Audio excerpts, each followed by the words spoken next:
Hello guys and welcome to Skynomics academy. जैसा कि आप स्क्रीन पर देख पा रहे हैं, आज हम लोग इकोनॉमिक्स के जो क्वेश्चंस होंगे उसको करेंगे, खास करके practice set number 1।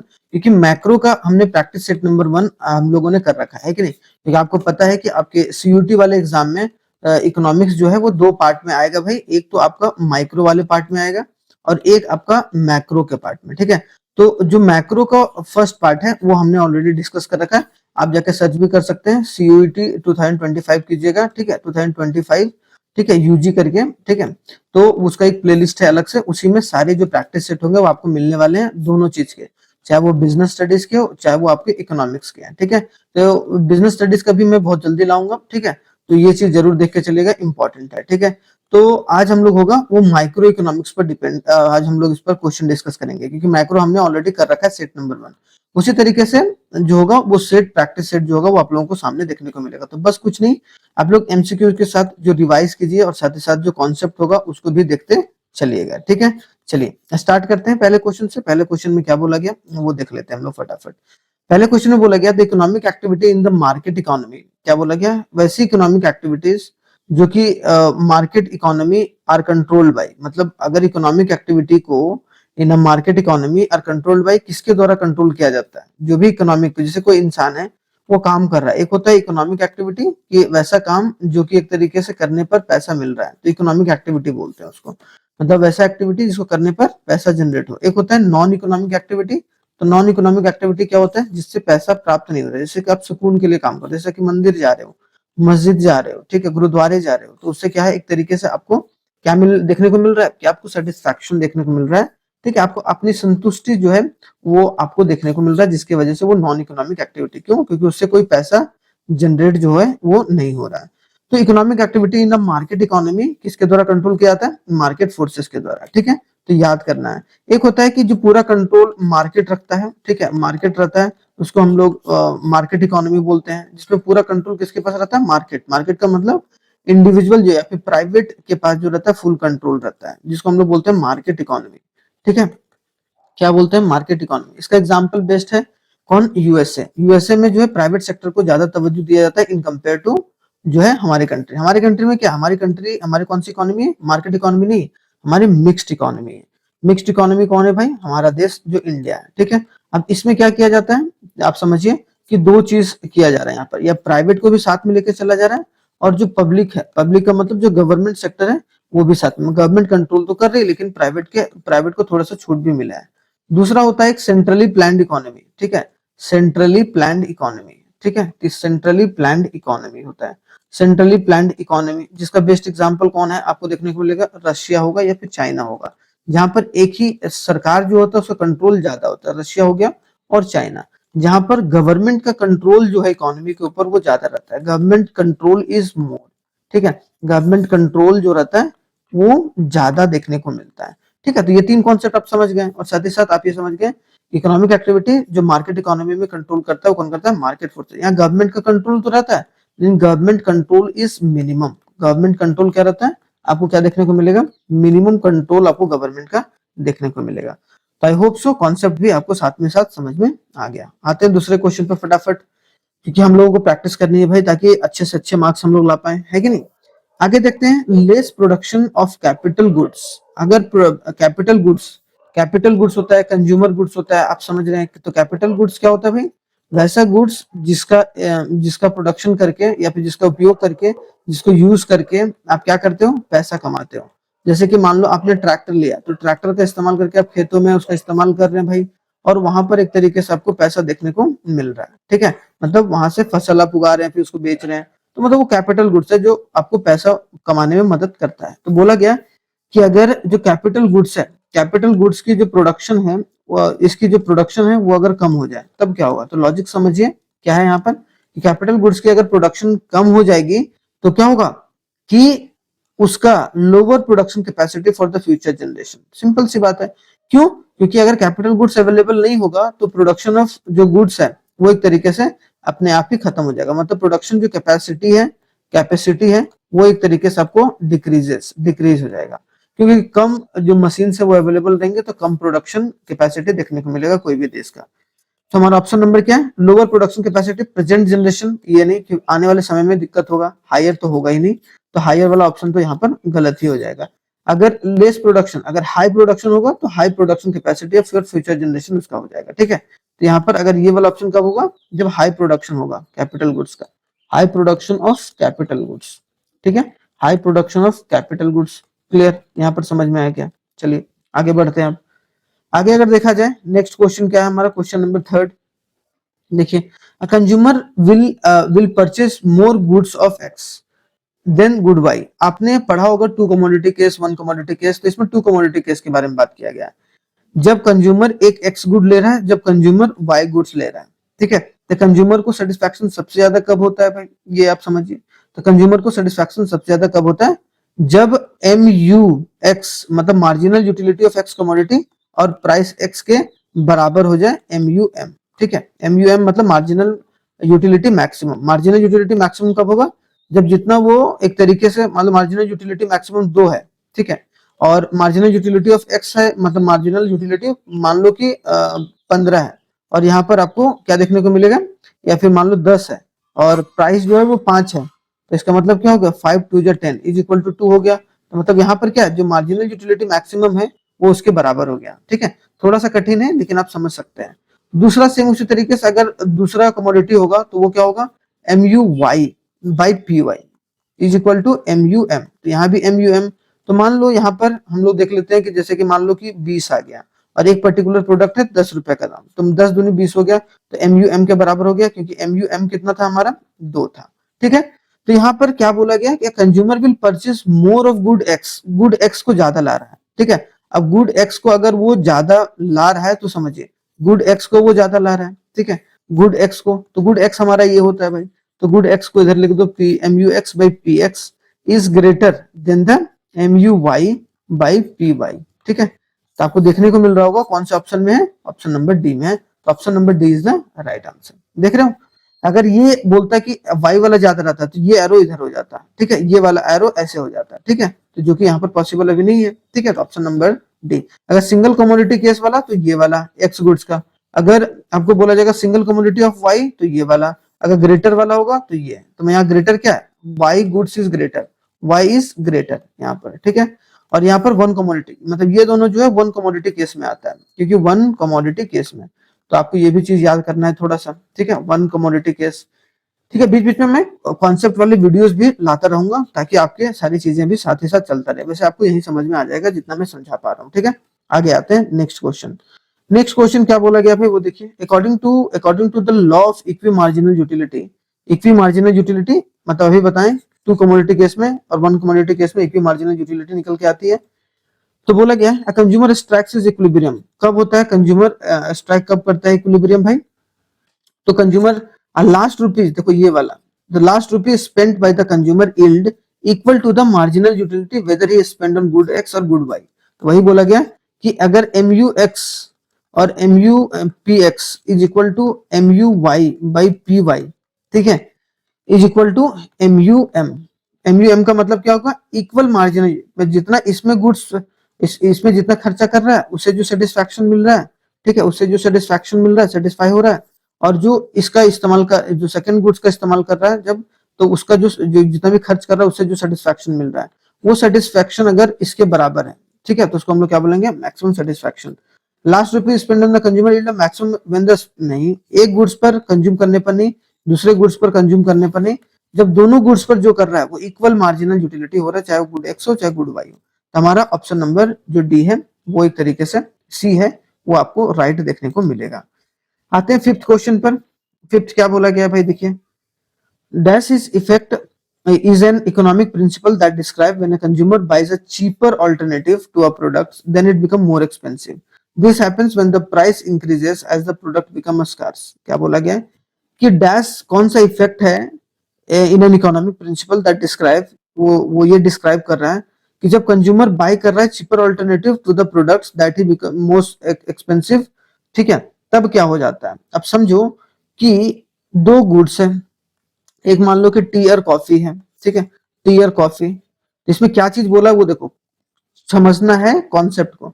Describe when a consumer buys a cheaper, मान लो कि प्राइस इसका बढ़ गया, ठीक है, इसका बढ़ गया तो इसका प्राइस तो बढ़ा नहीं, मतलब ये तो कांस्टेंट प्राइस है भाई।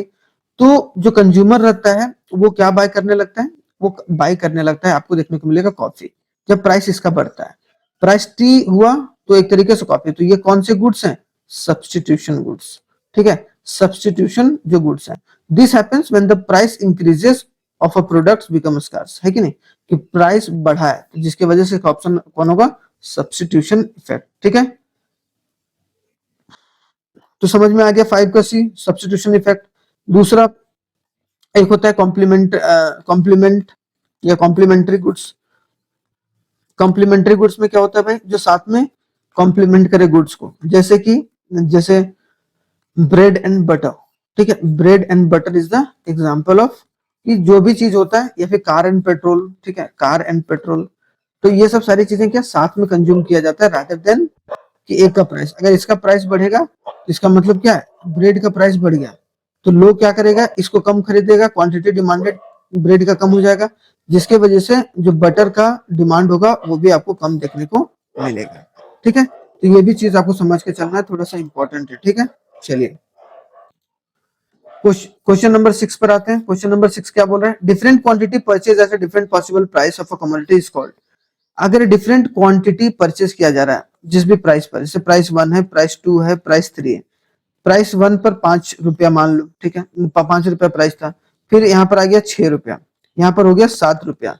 इसका मतलब मान लो कि आपको क्या देखने को मिल रहा है कि 5 रुपया जो है उसमें मान लो कि 100 क्वांटिटी खरीद रहा था कोई बंदा, ठीक है, कोई एक बंदा है, ठीक है, तो 6 रुपया, तो मतलब प्राइस बढ़ा। तो लॉ ऑफ डिमांड क्या बोलता है भाई, जब प्राइस बढ़ता है तो क्वांटिटी डिमांडेड क्या होता है, कम होता है, और जब प्राइस घटता है तो क्वांटिटी डिमांडेड क्या होता है, बढ़ता है। तो ये हमारा लॉ ऑफ डिमांड। तो प्राइस यहाँ पर क्या हो रहा है, बढ़ रहा है, तो क्वांटिटी 90 क्वांटिटी हो गया भाई। उसके बाद 7 रुपया में हो गया तो 70 क्वांटिटी हो गया भाई। इसका मतलब क्या है कि ये हम लोग टेबुलर फॉर्म में डिनोट कर रहे हैं। अगर यही चीज लिखा रहता है ग्राफिकल में, कि ग्राफिकल फिगर में जो डिनोट कर रहे हैं डिमांड को, तो उसको हम लोग बोलते हैं, उसको डिमांड कर्व बोलते हैं, है कि नहीं, इसको क्या बोलते हैं, डिमांड कर्व। उसमें भी होता है कि इंडिविजुअल डिमांड कर्व और मार्केट डिमांड कर्व। मैंने डिमांड वाला चैप्टर पढ़ा रखा है, आप सर्च कर सकते हैं, वहां पर आप थोड़ा बहुत कॉन्सेप्ट आप देख सकते हैं। तो 6 का ऑप्शन नंबर क्या होगा, आपको ए देखने को मिलेगा। राइट आंसर है डिमांड शेड्यूल। क्वांटिटी डिमांडेड नहीं है, डिफरेंट क्वांटिटी परचेज किया जा रहा है, डिमांड नहीं किया जा रहा, परचेज किया जा रहा है, different possible price is called, उसको हम लोग डिमांड शेड्यूल बोलेंगे। डिमांड फंक्शन भी नहीं होगा और इंडिविजुअल डिमांड भी नहीं होगा। अगर बोलता कि वन कंज्यूमर परचेज कर रहा है, तब हम लोग इंडिविजुअल डिमांड के अंदर लाते हैं, ठीक है। नेक्स्ट क्वेश्चन देखिए, ऐसे स्टेटमेंट वाले क्वेश्चन बहुत बार पूछे जाते हैं, तो आपको पता होना चाहिए कि स्टेटमेंट का क्वेश्चन किस तरीके से किया जाना चाहिए, ठीक है। अगर यहाँ देखा जाए स्टेटमेंट नंबर 1 बोला है, तो पहले आप स्टेटमेंट को पढ़ेंगे, स्टेटमेंट के हिसाब से आप चीजों को आगे लेकर चल सकते हैं। क्या बोला है भाई, elasticity of demand is same as the slope of demand curve. क्या बोला गया, इलास्टिसिटी ऑफ जो डिमांड है वो क्या सेम होता है स्लोप ऑफ डिमांड कर्व के, ठीक है। ये पहली बात, ये बात बोली है, तो नहीं होता है। तो भाई डिमांड कर्व और जो इलास्टिसिटी जो ऑफ डिमांड है वो दोनों सेम कैसे हो सकता है, स्लोप सेम नहीं होगा, पहली बात, ठीक है। तुम्हारा हमारा स्टेटमेंट 1 गलत है, तो मतलब बोथ स्टेटमेंट आर ट्रू तो नहीं होगा, बोथ स्टेटमेंट आर फॉल्स हो सकता है, ठीक है, मतलब ये तो गलत है। Slope of demand curve, slope of demand curve delta P by delta Q, हाँ ये होता है। और स्लोप ऑफ कर्व को नेगेटिव साइन से डिनोट करते हैं, क्यों, क्योंकि प्राइस और क्वांटिटी के बीच में कैसा रिलेशन रहता है, इनवर्स रिलेशन। तो इनवर्स रिलेशन कभी भी रहेगा तो हम लोग क्या करेंगे उसको कि नेगेटिव फॉर्म में दर्शाएंगे, ठीक है। जैसे वही अगर सप्लाई में रहता कि प्राइस जो होता है वो डायरेक्टली प्रोपोर्शनल होता है क्वांटिटी सप्लाइड के, तो यहाँ पर हम लोग कोई साइन नहीं, पॉजिटिव साइन लेके चलते हैं। जैसे यहाँ पर देख रहे हो कि यहाँ पर इस वाले लाइन में और इस वाले लाइन में दोनों में अंतर है कि नहीं, इस वाले लाइन में अलग कमोडिटी परचेज किया जा रहा है, इस वाले लाइन में अलग कमोडिटी परचेज किया जा रहा है। देख रहे हो, जैसे प्राइस कम हुआ क्वांटिटी आपको ज्यादा देखने को मिलेगा, मतलब चेंज इन प्राइस कितना हुआ उसकी वजह से कितना क्वांटिटी में चेंज हुआ। तो चेंज इन प्राइस ऊपर हो गया, तो change in price upon change in price upon change in quantity होता है, ठीक है। तो याद रखिएगा स्लोप ऑफ डिमांड कर्व का फॉर्मूला चेंज इन क्वांटिटी होता है, ठीक है। तो हमारा स्टेटमेंट नंबर 2 होगा वो आपको सही देखने को मिल रहा है, ठीक है। स्टेटमेंट नंबर 2 सही है, तो statement 2 is true and 1 is false, ठीक है। तो हमारा सही उत्तर क्या हो गया, ऑप्शन नंबर डी, ठीक है। तो इसको भी थोड़ा सा ध्यान से जरूर देखिएगा। और स्लोप ऑफ डिमांड कर्व ये वाला फॉर्मूला यहाँ से निकल के आया, वो मैंने यहाँ पे बता दिया आप लोगों को, ठीक है। आगे आते हैं 8th क्वेश्चन, असर्शन और reason based question. Total utility increase so long as MU is positive. देखो आपको पता होगा कि टीयू और एमयू के बीच में रिलेशन कैसा होता है, ठीक है। पहले एमयू बढ़ता है, ठीक है, तो टीयू भी शुरुआत में बढ़ता है लेकिन इंक्रीजिंग रेट पर, ठीक है। जैसे अब जो टीयू है वो इंक्रीज कर रहा है, लेकिन इंक्रीज कर रहा है लेकिन डिक्रीजिंग, इंक्रीज कर रहा है इंक्रीजिंग रेट पर, इंक्रीज कर रहा है डिक्रीजिंग रेट पर, तो मार्जिनल यूटिलिटी क्या होता है, डिक्रीज करने लगता है, ठीक है। उसके बाद तीसरा जब है क्या है कि जब टोटल यूटिलिटी मैक्सिमम पर जाता है तो मार्जिनल यूटिलिटी क्या होता है, जीरो हो जाता है। लास्टली क्या है कि जब टोटल यूटिलिटी डिक्रीज करना शुरू करता है तब हमारा मार्जिनल यूटिलिटी क्या होता है, नेगेटिव में चला जाता है। तो ये वाला पॉइंट जरूर सुनिएगा आप लोग दोबारा, ठीक है। टोटल यूटिलिटी जब इंक्रीज करता है इंक्रीजिंग रेट पर तो मार्जिनल यूटिलिटी इंक्रीज करता है। दूसरे में अगर बोला जाए कि टोटल यूटिलिटी अगर इंक्रीज कर रहा है लेकिन डिक्रीजिंग रेट पर, तो इसका मतलब मार्जिनल यूटिलिटी डिक्रीज करना शुरू कर देता है, ठीक है। तो ये बात आप लोगों को पता ही होगा कि मार्जिनल यूटिलिटी डिक्रीज होते चला जाता है, लेकिन जो ये है टोटल यूटिलिटी शुरुआत में बढ़ता बढ़ता है फिर मैक्सिमम पर जाता है फिर घट जाता है। तो जब ये मैक्सिमम पर गया तो यहाँ पर जीरो हो गया, ठीक है। तो ये वाला लाइन ये यहाँ जीरो हो गया, तो ये मार्जिनल यूटिलिटी का लाइन है और ये टोटल यूटिलिटी का लाइन है। तो आप ये देख पा रहे हो कि ऐसे करके ऐसे गया ऐसे कम हो गया, ठीक है। शुरुआत में तो इंक्रीज किया फिर डिक्रीज करना शुरू किया, तो जहां से डिक्रीज करना करा यहाँ भी ये भी शुरू हो गया, ठीक है। तो ये याद रखना है थोड़ा सा। तो total utility increases so long as MU is positive. तो यहाँ पर क्या बोला गया पहला कि राइट है या रॉन्ग है, तो असर्शन ए है वो आपको ट्रू। तो टोटल यूटिलिटी इंक्रीज कर रहा है तब तक जो एमयू है वो पॉजिटिव देखने को मिल रहा है, ये भी पॉजिटिव है, ये भी डिक्रीज कर रहा है लेकिन पॉजिटिव में है ना, ये पॉजिटिव है। जीरो कब होता है, जब ये मैक्सिमम पर होता है, लेकिन जब तक ये इंक्रीज कर रहा है टोटल यूटिलिटी तब तक मार्जिनल यूटिलिटी आपको पॉजिटिव में देखने को मिलेगा। तो वो असर्शन आपका राइट है। रीजन देखते हैं, total utility is the sum of marginal utility. Total utility sum of, हाँ ठीक है, मतलब आपस में ये दोनों रिलेटेबल भी है, क्योंकि मार्जिनल यूटिलिटी जो होता है वो सम ऑफ मार्जिनल यूटिलिटी किसके बराबर होता है, टोटल यूटिलिटी। अगर टोटल जितने भी मार्जिनल यूटिलिटी है उसको बराबर कर देंगे तो आपका टोटल यूटिलिटी निकल जाएगा। तो both assertion and reason are true and reason R is the correct explanation of A, और इसका करेक्ट एक्सप्लेनेशन है आपको देखने को मिलेगा ए, तो ठीक है। तो आपको समझ में आ गया जो भी यहाँ पर दिया गया है, ठीक है। I hope so 8th number question clear होगा। अब आते हैं 9th नंबर। 9th में क्या बोला गया वो देखिए थोड़ा सा, choose the correct pair. Correct pair हमको मिलाना भाई। पहले बोला demand for necessary. Demand for necessity, necessaries का मतलब क्या हो गया, देखिए डिमांड फॉर नेसेसरीज का मतलब क्या हो गया, करेक्ट पेयर कि डिमांड ऑफ नेसेसरी ये वाला नहीं। यहाँ पर क्या है, इलास्टिसिटी ऑफ डिमांड 1 कब होता है भाई, जब यूनिटरी इलास्टिक होता है। क्या होता है, unitary elastic demand. Unitary elastic demand में क्या होता है कि अगर मान लो कि elasticity of demand is equal to 1 होता है, इसमें कब होता है, मान लो कि प्राइस में 20% का चेंज हुआ है और उतना ही अगर क्वांटिटी में भी चेंज हुआ है, क्वांटिटी में भी 20% का चेंज हुआ है, तो हम लोग उसको क्या बोलेंगे, एक तरीके से आपको इलास्टिसिटी ऑफ जो है वो डिमांड देखने को मिलेगा, यूनिटरी इलास्टिसिटी ऑफ डिमांड। तो डिमांड फॉर नेसेसिटीज ये नहीं होगा। ऑप्शन नंबर ए जो है वो आपको सही देखने को नहीं मिल रहा। Be slope of demand curve, नहीं। यहाँ पर क्या होता था स्लोप ऑफ डिमांड कर्व में, मैंने बताया था delta P by delta Q होता था और नेगेटिव का साइन आता था। क्यों, क्योंकि प्राइस और क्वांटिटी के बीच में इनवर्स रिलेशनशिप देखने को मिलता था। इनवर्स रिलेशनशिप का मतलब मैंने बताया था कि जब प्राइस बढ़ रहा था तो क्वांटिटी डिमांडेड घट रहा है, और जब प्राइस घट रहा है तो क्वांटिटी डिमांडेड आपको क्या देखने को मिलेगा, बढ़ रहा है। क्लियर, यहाँ तक कोई प्रॉब्लम नहीं होनी चाहिए। सी में लग्जरी होगा वो इलास्टिसिटी होगा। लग्जरी क्या होगा, luxury goods elasticity. Demand of water क्या होगा, इलास्टिक होगा, नहीं। डिमांड ऑफ गुड्स इलास्टिक नहीं होगा, ये इलास्टिक इन डिमांड होगा लग्जरी वाला गुड्स। लग्जरी मतलब सी का जो 3 होगा वो एक तरीके से जो है करेक्ट पेयर देखने को मिलेगा। मतलब 9 का आंसर क्या देखने को मिलेगा, सी। क्यों भाई, क्यों भाई, क्योंकि अब लग्जरी गुड्स में क्या होता है, जब भी कोई लग्जरी गुड्स आता है तो वो इलास्टिक होता है, ज्यादा लोग खरीदते हैं उसको, चाहे प्राइस कैसा भी हो, लोग ज्यादा खरीदते हैं, ठीक है। या प्राइस मान लो कि जो भी हुआ लेकिन क्वांटिटी जो है वो परचेज ज्यादा करते हैं, तो इलास्टिसिटी ऑफ जो डिमांड है वो एक तरीके से आपको देखने को मिलेगा। तो इलास्टिक इन नेचर है, ठीक है, इलास्टिक डिमांड, ठीक है।